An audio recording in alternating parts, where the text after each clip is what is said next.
Welcome back to the Malted Man Cave. I'm your host Keith, and tonight I'm going to be reviewing another delicious dram from Burn Stewart. Coming up.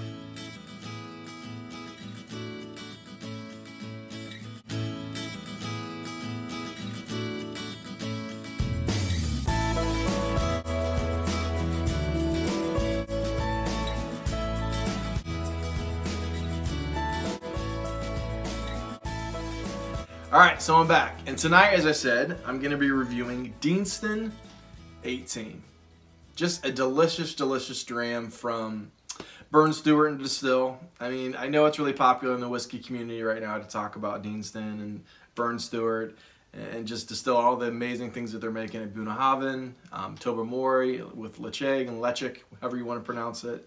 But Deanston, I don't want to say that it's taken the lead because Bunnahabhain's pretty amazing. But anyways, they're both equally amazing. But this beauty is delicious, and I have to give credit where credit is due. Roy from Aquavitae is the one that pointed me in the direction of this beautiful, beautiful dram. So thank you, Roy. So before I get into it, a little bit about the history of the distillery. It was actually converted from a cotton mill in 1965, I believe. Yeah, 1965. And it's located on the banks of the River Teith, which is actually only a couple miles away from Stirling, which many of you Braveheart fans will know. Deanston is also famous for having their own on-site hydro energy facility that actually creates their own electricity for the distillery. And I believe they actually make enough and create and generate enough electricity that they actually sell some back to the grid. So not only are they making amazing, amazing whiskey, but they're even eco-friendly. So what's not to love about this amazing distillery? A little conversation that I want to have, and before further ado, let me tell you a little bit about the specifics. This is matured in 100% bourbon casks. It comes in at 46.3% ABV, non-colored and non-chill filtered, as every whiskey should be. I want to have a little discussion. I don't know if most people know, and many of you probably do know, but most bourbon barrels, when they're shipped from the States, are actually deconstructed into the individual staves and kind of, tied up with this, it's just more suitable for transport and they save the room instead of, just imagine these huge barrels take up a lot more room when they're actually assembled and put together than just little thin staves all, disassembled and together and kind of tied in a bunch. But I do think that every once in a while, whole barrels slip through. I don't know if they're specifically ordered from distilleries. I don't know if just sometimes certain shipping companies do it that way. I don't know why, because it's not cost effective, but I swear, and this is more of a hypothesis. I've had some people in the field tell me that it does happen sometimes. And I think that in this particular instance, that the bourbon barrels that were used for this just happen to be some of those bourbon barrels that were not disassembled for transport from the States. I don't know what it is, but you can just sometimes tell some bourbon maturation, it's still delicious, it has all that bourbon goodness.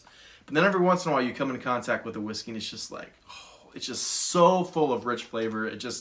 I imagine a bourbon barrel that's just dripping wet with bourbon, and they just ship it. And initially when it gets on site to the distillery, they just fill it immediately in there, and you just get all this wet wood that still has dripping bourbon that gets into the scotch, and it just makes it that much richer. So this is pure theory, but I just tasting this, it just tastes so rich, and it's just such a vanilla bomb. It's just amazing. So I don't know how else they get that unless it has something to do with that. So without further ado, let's get into some whiskey. All right, so immediately on the nose, oh my gosh, I forgot how good this was.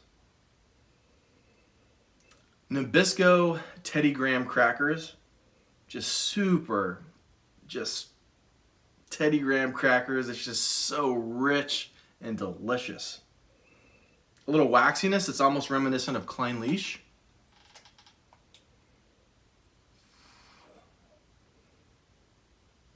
Cinnamon, apple, ginger.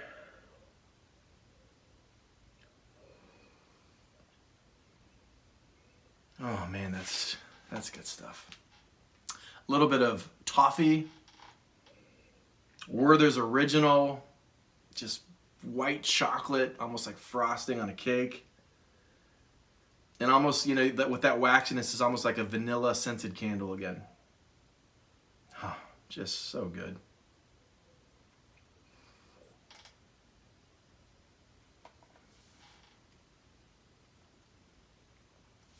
On the palate again, you get just all these amazing, delicious graham crackers, vanilla, honey, apple, pineapple.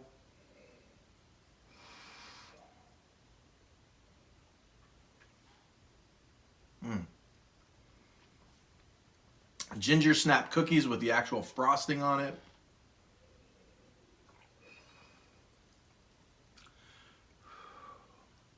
Vanilla candles again.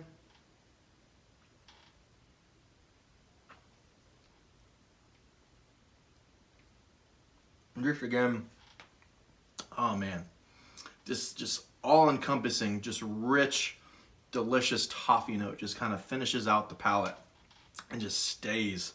And just going right into the finish, it is a long, waxy coating finish with, again, you get just ginger snap cookies, graham crackers, frosting, slight bit of like the apple and pineapple, and just followed out with that delicious toffee and kind of vanilla candle wax kind of just coating. It's I mean, the texture, I'm really just a texture guy. The more that I get into whiskey, I just really love texture whiskeys like Klein Leash, now Deanston.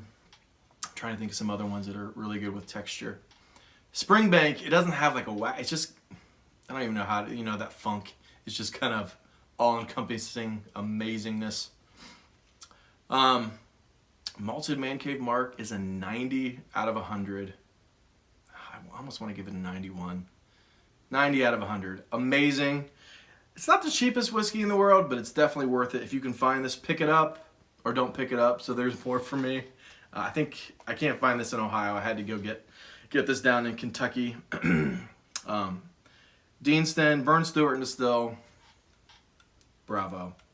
I applaud you, and I will continue to fund your amazing business because you guys are doing things right. So I just, as one whiskey fanatic, I just want to say thank you. You guys are just making amazing stuff right now. So thank you guys as always for watching. Like, subscribe. If you want to add a question of the night for me and Dave to ramble on about and banter about, please do. If you want to support the channel, we have a Patreon. No pressure. You know, it's not for, we don't want people to feel pressure to pay. It's just if you have money and you enjoy the channel and you want to see us have more content and be able to afford more whiskeys, feel free to check us out on Patreon. You can click on it on our website, on YouTube, right, the home channel. So again, thank you guys so much, and sláinte.